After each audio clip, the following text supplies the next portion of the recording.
శరణ్య ఏడుస్తూ అనన్య ఎందుకలా చేసిందమ్మా, నా అక్కే కదా అని అంటూ ఏడుస్తూ ఉంటుంది. అప్పుడు వాళ్ళ అమ్మ అలాగే వాళ్ళ నాన్న ఇద్దరు కూడా ఓదారుస్తారు. ఇద్దరు కూడా చాలా ఏడుస్తారు. పోనీలేమ్మా, వాళ్ళ పాపం వాళ్ళకే తగులుతుంది అని అంటూ వాళ్ళమ్మ గీత చెప్తుంది. అలా వాళ్ళు ఏడుస్తూ బాధపడుతూ ఉంటారు. ఆ తర్వాత శరణ్య అలా ఏడుస్తూనే ఉంటుంది. దర్శన్ ఏమో తన కోసం బయటికి వస్తాడు. ఇంకా సమీర బయట వెయిట్ చేస్తూ ఉంటుంది. దర్శన్ రాగానే ఏడుపు మొదలు పెడుతుంది. అప్పుడే దర్శన్, ఏంటి సమీర, ఎందుకు ఏడుస్తున్నావు అని అంటూ అడగటంతో, అంతా చెప్పినా వేస్ట్లే, దర్శనం ఉండదు అని అంటే, అసలు ఏం మాట్లాడుతున్నావు, నువ్వు ఎందుకు ఏడుస్తున్నావో చెప్పవా అని గట్టిగా అరిచేస్తూ ఉంటే, అది చెప్పినా నువ్వేం చేయలేవు అంటే, చేస్తాను, నేను ఎవరేమన్నా నేను ఊరుకోను అని అంటూ దర్శన్ అంటే, మీ అమ్మే దర్శన్ అని అంటూ చెప్తుంది. ఇక జరిగిందంతా చెప్తుంది. మీ అమ్మ ఇలా కొట్టి చంపాలనుకుంది, నన్ను ఊర్లో వచ్చి వెళ్ళిపోమని చెప్తుంది అని అంటూ ఇలా అన్నీ చెప్పేస్తుంది. అలా చెప్పేసరికి దర్శన్ ఇలా అంటాడు, మా అమ్మ నిజంగా అలా చేసిందా అని అంటే, ఒక్కసారి కాదు దర్శన్, చాలాసార్లు ఇలాగే చేసింది మీ అమ్మ, ప్రతిసారి ఇలాగే నన్ను బాధ పెడుతూ ఉంది, ఆ విషయం తెలియదు నీకు అని అంటూ ఎన్నోసార్లు చెప్పాలనుకున్నాను, కానీ చెప్పినా ప్రయోజనం ఉండదని ఊరుకున్నాను అంటే, సమీరా నువ్వు ఎక్కువగా మాట్లాడొద్దు, మా అమ్మ అయినా ఎవరైనా నీ విషయంలో ఇంకేం చేసినా నేను ఊరుకోను అని అంటూ చెప్తే, ఇంకా సరే దర్శన్, నేను బ్రతికుండాలన్నా చావాలన్నా అది నీ చేతుల్లోనే ఉంది, అందుకే నేను ఇన్ని రోజులు దాక్కున్నాను అని లేనిపోనివన్నీ కల్పించి చెప్తుంది. అప్పుడే దర్శన్ని, సరే నేను చూసుకుంటానులే అని అంటాడు. సమీర సీరియస్గా అక్కడి నుంచి వెళ్ళిపోతుంది.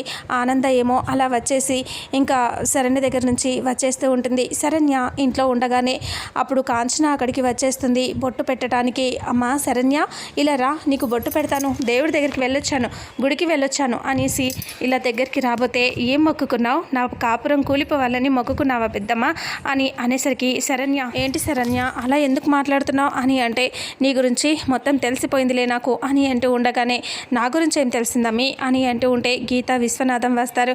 అప్పుడే గీత సీరియస్గా తిట్టేస్తుంది విశ్వనాథంని.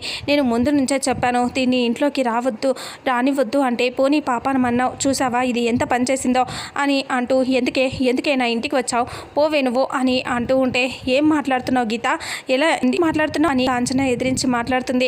ఎందుకు మాట్లాడుతుందో నీకు తెలియదా, నా కూతురు జీవితాన్ని కాపురాన్ని మొత్తం నాశనం చేయాలి అని చూసిన మిమ్మల్ని వదిలిపెట్టను అని ఏంటూ విశ్వనాథం అంటాడు. అలా అనేసరికి ఇక అప్పుడే కాంచన, నేనేం చేశాను, నేనేం చేయలేదు అంటే గీత లాగి పెట్టి కొడుతుంది. కాంచనని కొట్టి, నా కూతురు జీవితంతో ఆడుకోవాలని చూస్తావా, నువ్వు అసలు ఆడదానివేనా, పోవే పో, మా ఇంట్లో నుంచి పో అని చెప్పి బయటికి గెంటేస్తుంది. ఇంకా బ్యాగ్ ఇచ్చి బయటికి తోసేస్తే ఇంకా గీత కాంచన అక్కడి నుంచి ఏడుస్తూ వెళ్ళిపోతుంది. కాంచన వెళ్ళి రోడ్డు పక్కన కూర్చొని అలాగే ఆలోచిస్తూ కూర్చుండిపోతుంది. ఇంకా అప్పుడే విశ్వనాథం అక్కడ అలాగే గీత సీరియస్గా ఉంటారు. దాన్ని ఇంకొకసారి ఇంట్లోకి రానివ్వకూడదు అని చెప్పేసి అనుకుంటారు. ఇక అక్కడేమో దర్శన్ వెయిట్ చేస్తూ ఉంటే ఆనంద వెళ్తూ ఉంటుంది. ఇంకా దర్శన్ని చూసి కార్ ఆపి దర్శన్ దగ్గరికి వెళ్ళి మాట్లాడుతుంది. దర్శన్, ఏంటి నాన్న నీవు ఇక్కడి నుంచి నావేంటి, అమ్మ నీతోనే మాట్లాడతామని ఇక్కడ వెయిట్ చేస్తున్నాను నేను అంటే, నాతో నా దర్శన్ ఏం మాట్లాడతావు, పద ఇంటికి వెళ్ళాక మాట్లాడుకుందాం అంటే, ఇక్కడే మాట్లాడాలమ్మా అని సీరియస్గా అంటాడు. ఇక్కడ మాట్లాడాలా, దేని గురించి అంటే సమీర గురించి అని అంటూ చెప్తాడు. చెప్తే, సమీర గురించి రోడ్డు మీద నన్ను నిలదీస్తున్నావా దర్శన్ అని ఆనంద అంటుంది. దర్శన్ ఇలా అంటాడు, నువ్వు మాత్రం సమీరని రోడ్డు మీద వేసి కొట్టడం ఇవన్నీ చేయటం కరెక్టేనమ్మా అని దర్శన్ అడుగుతాడు. సరే అలా అడిగేసరికి ఒక్కసారిగా షాక్ అవుతుంది ఆనంద. అప్పుడే ఇలా అంటూ ఉంటాడు దర్శన్, నువ్వేం చేస్తున్నావో నీకు అర్థమవుతుందా, ఎందుకు ఇలా చేస్తున్నావమ్మా అని చాలా కోపంగా అరుస్తాడు. అలా అరిచేసరికి ఇంకా ఆనంద అంటుంది, దానికోసం నన్నే ఎదిరిస్తున్నావా దర్శన్, నువ్వు చేసిన పని ఏంటి, నీకు ఆల్రెడీ పెళ్ళైంది, నీ పెళ్ళాన్ని పెట్టుకొని నువ్వు రోడ్ల మీద ఒక అమ్మాయిని కౌగిలించుకుంటూ ఆ అమ్మాయిని హక్ చేసుకుంటూ ఇలా తిరగటం, దానికోసం ఇలా చేయటం కరెక్టేనా అని అంటూ కోపంగా అంటుంది. అలా అనేసరికి ఒక్కోసారిగా దర్శన్ షాక్ అయిపోతాడు. ఇంకా అప్పుడే మళ్ళీ ఆనంద ఇలా అంటుంది, నీ కాపురం చక్కదిద్దాలని నేను అనుకుంటూ ఉంటే నువ్వు రోడ్ల మీద దాని వెంట తిరుగుతున్నావా అంటే, ఆ శరణ్య గురించి నీకు తెలియదమ్మా, దాని గురించి మాట్లాడొద్దు అని అంటే, శరణ్య గురించి నీకు అర్థం కావట్లేదు, నువ్వు తప్పుగా అర్థం చేసుకుంటున్నావు, నువ్వు తప్పుగా ఆలోచిస్తున్నావు, శరణ్య గురించి తప్పుగా అనుకుంటున్నావు దర్శన్, అలా అనుకోవద్దు, శరణ్య గుణం ఏంటో నీకు తెలియాలి, నీకు తెలుసుకోవాలి ఇంకా అని అంటే, లేదమ్మా తనంటే నాకు అసలు నచ్చదు, తను చాలా చెడ్డది, అసలు తన గురించి నేను ఆలోచించను అని దర్శన్ కోపంగా అరుస్తాడు. అలా అరిస్తే, చూడమ్మా ఇంకా ఇంకా నాకు తన మీద ఎలాంటి అభిప్రాయం లేదు. తన గురించి చెప్పి ఇంకా నువ్వు కూడా సమీర దగ్గర దిగజారిపోయి నా విషయంలో తప్పు చేయొద్దమ్మా, నా దృష్టిలో నీ మీద చాలా మంచి ఒపీనియన్ ఉంది, ఇంకా అది పోగొట్టుకోవద్దు అని దర్శన్ అంటే ఆనంద షాక్ అవుతుంది.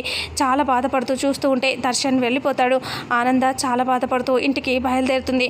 ఇంకా అనన్య కారులో వెళ్తూ ఉంటే కాంచన రోడ్డు పక్కన కూర్చుని ఉంటుంది. సడన్గా అనన్య చూసి కాంచన దగ్గరికి వెళ్ళి అమ్మేంటి పిచ్చిదానిలాగా రోడ్డు పక్కన కూర్చుంది అని దగ్గరికి వెళ్ళి అమ్మ ఏమైంది అని అంటే ఇంకా జరిగింది మొత్తం చెప్తుంది కాంచన. ఇలా జరిగింది, నన్ను గెంటేశారు అని అంటూ చెప్పగానే నిన్ను గెంటేశారా, రా వాళ్ళు ఎందుకు అలా చేశారో అడుగుదాం అనేసి కారులో ఎక్కించుకొని తీసుకొని వెళ్ళిపోతుంది.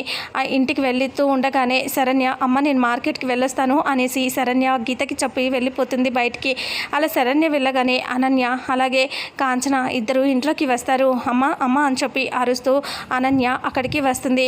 అలా వచ్చేసరికి కాంచన అలా శరణ్య ఇద్దరు అక్కడ కాంచన అనన్య ఇద్దరు వచ్చేసరికి ఇంకా గీత విశ్వనాథం వస్తారు. ఏంటన్నా ఏంటమ్మా తనని ఎందుకు గెంటేశారు పెద్దమని అని అంటూ ఉండగానే ఎందుకు గెంటేయకూడదు అని గీత అంటుంది. ఎందుకు అలా గెంటేస్తారు నాన్న, మీరు అసలు ఇలాగే చేస్తారా అని అంటూ ఉంటే తన మీద చేయి చేసుకొని ఇలా గెంటేస్తారా అంటే అసలు ఆ సన్మానం నీకు జరగాలి అని విశ్వనాథం అంటాడు. ఏంటి అలా మాట్లాడుతున్నారు అని అంటూ ఉండగానే ఇంకెలా మాట్లాడాలి, ఇలాగే కదా మాట్లాడాలి అని అంటూ గీత అంటుంది. అసలు దీన్ని కాదే నిన్ననాలి అని అంటే షాక్ అవుతుంది అనన్య. అసలు నా కూతురు జీవితంతో ఆడుకుంటావా, దాని కాపురాన్ని నాశనం చేయాలని చూస్తావా అని చాలా కోపంగా గట్టిగా అరుస్తుంది. అలా అరిచేసరికి ఇక ఒక్కసారిగా షాక్ అయిపోతుంది అనన్య. నాన్న ఏం మాట్లాడుతున్నారంటే చెయ్యెత్తి కొట్టబోతాడు విశ్వనాథం. నిన్ను అనేసి చెయ్యెత్తుతాడు. ఇంకప్పుడే అనన్య షాక్ అయిపోతుంది. మిమ్మల్ని కొట్టాలా చంపాలా, అసలు మీరు మనుషులేనా, ఇలాంటి పని చేస్తారా, నా కూతురు జీవితంతో ఆడుకుంటారా, మీ ఇద్దరిని పొండి ఇక్కడి నుంచి ఎప్పుడు ఇక్కడికి రావద్దని విశ్వనాథం గెంటేస్తాడు వాళ్ళని. అప్పుడే అనన్య